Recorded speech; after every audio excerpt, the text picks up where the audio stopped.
Bienvenidos y bienvenidas al vídeo de trastornos disociativos del proyecto de innovación docente, adaptación y actualización de materiales multimedia de psicopatología a los nuevos modelos categoriales DSM-5-TR y CIE-11. En este vídeo hablaremos sobre los trastornos disociativos, veremos su origen, evolución y su relación con el trauma. Al finalizar comprenderemos mejor cómo estos trastornos han sido interpretados a lo largo del tiempo. La clínica de los trastornos disociativos actuales tiene sus raíces en el antiguo concepto de histeria. En sus inicios, la histeria se consideraba un trastorno exclusivamente femenino, cuyo origen se pensaba que estaba relacionado con el útero y la sexualidad femenina. Sin embargo, en el siglo XIX, Freud y otros investigadores comenzaron a asociar este trastorno con experiencias traumáticas. Las guerras mundiales cambiaron profundamente la perspectiva sobre el trauma. Antes, los síntomas disociativos se observaban principalmente en mujeres, pero durante y después de los conflictos bélicos se comenzaron a ver en soldados que regresaban del frente. Además, el abuso infantil empezó a considerarse un factor clave en el desarrollo de estos trastornos. Sin embargo, en este contexto surgió el movimiento de las falsas memorias, que argumentaba que los recuerdos de abuso eran a menudo inducidos erróneamente por los terapeutas, y esto generó desconfianza en estos relatos y empezó a asociarse la disociación con la simulación o la fabricación de recuerdos. Esta controversia se trasladó en cierto modo al diagnóstico del trastorno de identidad disociativo, anteriormente conocido como personalidad múltiple, donde distintas identidades se alternan en el control de la conducta. Algunos autores, como Spano, sugirieron que este trastorno podría ser inducido por los terapeutas, una idea que él denominó modelo sociocognitivo. Sin embargo, la evidencia ha mostrado que la prevalencia del trastorno de identidad disociativo es alta en diferentes regiones, lo que respalda su autenticidad como un trastorno real. La disociación se define como una interrupción en la integración normal de varias funciones psicológicas, como la memoria, la identidad, la emoción y la conducta. Estas alteraciones pueden ser repentinas o graduales, transitorias o crónicas, dependiendo de la intensidad y la causa subyacente de la disociación. Y generalmente están asociadas con experiencias traumáticas, de estrés extremo o con trastornos psiquiátricos.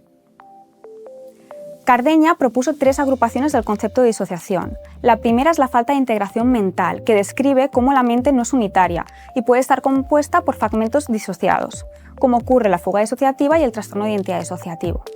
La segunda agrupación es la alteración de la conciencia normal, donde la disociación se experimenta como una desconexión con el yo o el entorno, tal y como se observa en la despersonalización y la desrealización. Finalmente, la disociación también se entiende como un mecanismo de defensa frente al trauma, es decir, una respuesta que bloquea el acceso a recuerdos y emociones intensas asociadas a traumas. Otras definiciones importantes junto a la de disociación son las de trauma e identidad. El trauma se refiere tanto a un evento adverso como a sus efectos duraderos en la vida emocional de una persona.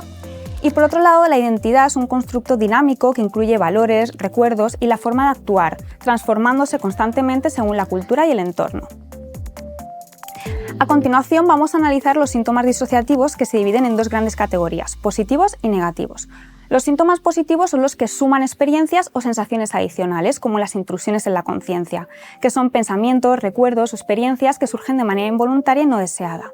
La despersonalización, que es la sensación de estar separado de uno mismo, como si se observase desde fuera del cuerpo, y la desrealización, que es la sensación de que el entorno o la realidad no son reales, como si estuvieran distorsionados o fuera de lugar.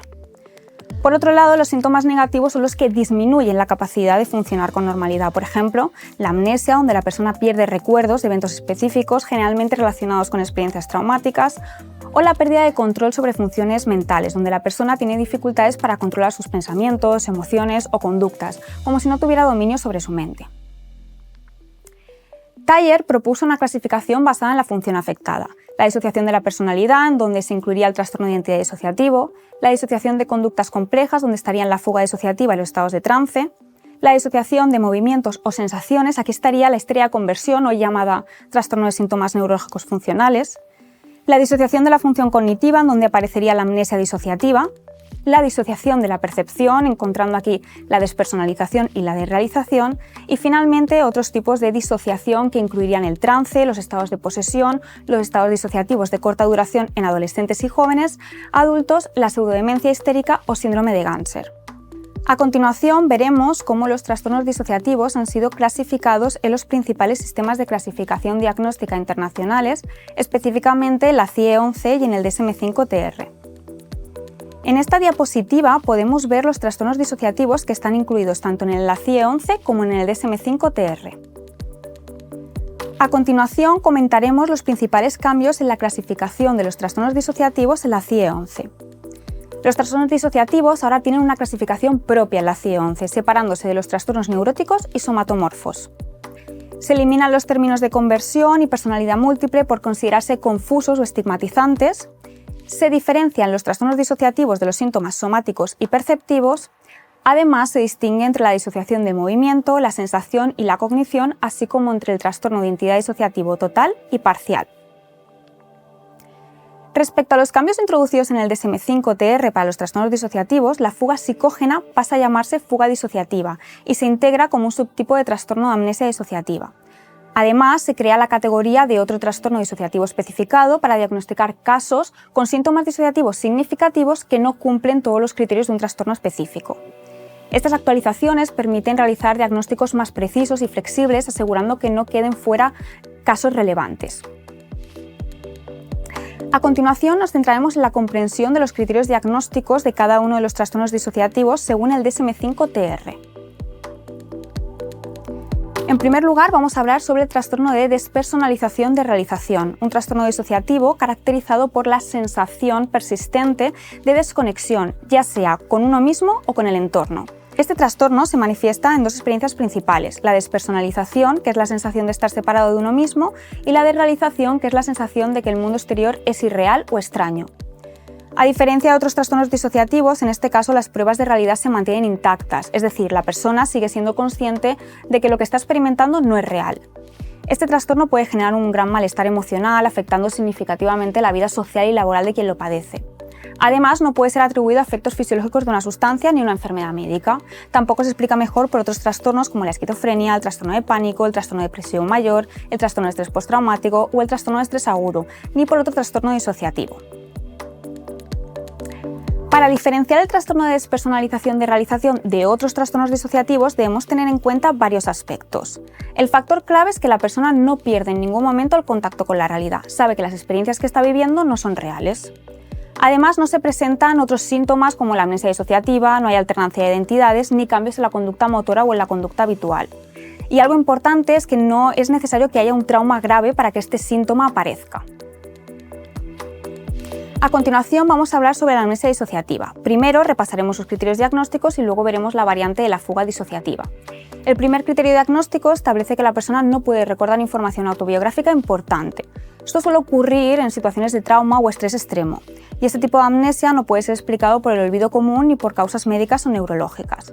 La amnesia en este trastorno puede presentarse de dos maneras. En primer lugar, la amnesia localizada o selectiva, que ocurre cuando la persona olvida un evento específico o un conjunto de sucesos relacionados, y por otro lado, en casos más graves, la amnesia puede ser generalizada, lo que significa que la persona pierde su memoria de identidad y toda su historia de vida. El segundo criterio señala que esta pérdida de memoria debe causar un malestar significativo o afectar áreas clave de la vida, como el trabajo o las relaciones sociales. Otro criterio importante es que la amnesia no debe ser causada por efectos de sustancias o condiciones médicas. Por ejemplo, si una persona olvida una conversación reciente después de haber bebido alcohol en exceso, no se trataría de amnesia disociativa, sino simplemente de un efecto del alcohol. El último criterio establece que esta amnesia no debe explicarse mejor por otros trastornos. Esto significa que la amnesia disociativa no puede ser atribuida a condiciones como el trastorno de identidad disociativo, el trastorno de estrés postraumático o el trastorno de estrés agudo, o trastornos neurocognitivos como la demencia. Un ejemplo clínico sería el de una persona que olvida episodios de su vida debido a la alternancia entre diferentes identidades. En este caso, no se trataría de una amnesia disociativa, sino de un trastorno de identidad disociativa. En cuanto a la variante de fuga disociativa, es importante mencionar que en este caso la persona no solo pierde la memoria, sino que también puede viajar o deambular lejos de su entorno habitual sin recordar su identidad. Por ejemplo, un paciente podría desaparecer durante varios días, ser encontrado en otra ciudad y no recordar su nombre ni su historia. Las características de la fuga disociativa incluyen que la persona puede deambular aparentemente con un propósito o sin un rumbo fijo, a veces puede adoptar una nueva identidad temporalmente y puede no recordar cómo llegó a un lugar determinado ni quién es.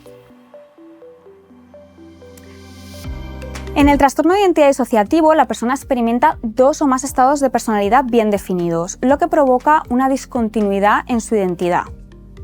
La fragmentación de la identidad puede implicar alteraciones en el comportamiento, la memoria, la percepción y las emociones. Por ejemplo, un paciente con trastorno de identidad disociativo puede cambiar de personalidad sin recordar lo que hizo en su otro estado de identidad.